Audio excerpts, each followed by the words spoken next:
This is a quick demonstration of how to install an SDD file when you don't have it. So first, if you have the device connected with the SI link box and you've got SOPAS opened up, come down here to default. If you're connected over Ethernet or with a SI link box or USB and it's not a serial device, just go to default. Let SOPAS reach out and see what devices are connected.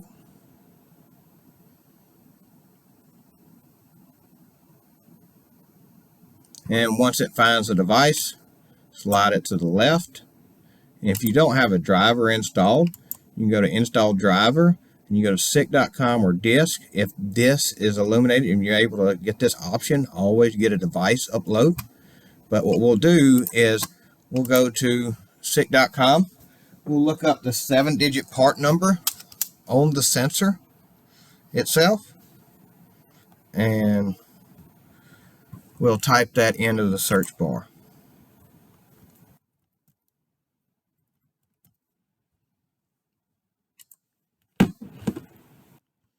Now I'll come to Downloads and then go to Software.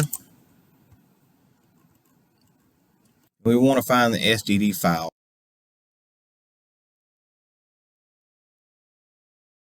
Now we want to find the SDD file. That's the IODD file. We got an SDD file for ProNet. This is the IO-Link version, so we'll make sure we find the correct one. So I'll click that link, and it'll automatically download. Once it downloads, then we'll come to our Downloads tab here, and you see the SDD file is in a zip file. We'll unzip that file.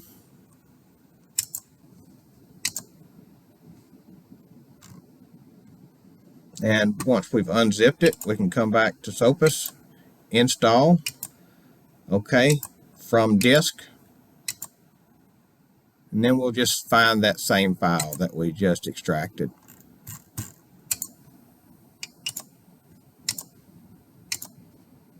Then I'll click Next, let it install the SDD file.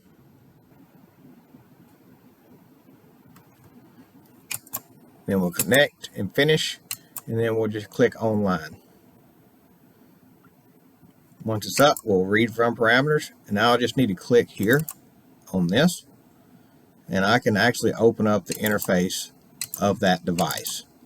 So this is the MLGs connected over IO-Link with the SI link box, but if you ever have the option with Ethernet connection, always use that, as the user interface will be a lot better. So I'll connect the Ethernet cable to it, and now I'll research or rescan the devices that are connected to my computer.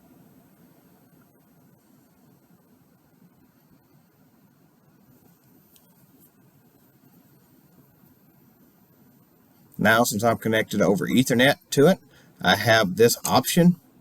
I'll slide it over.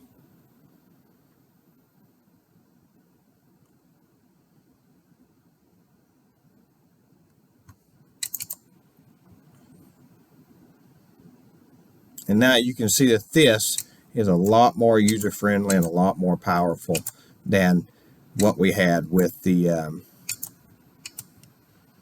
over IO-Link.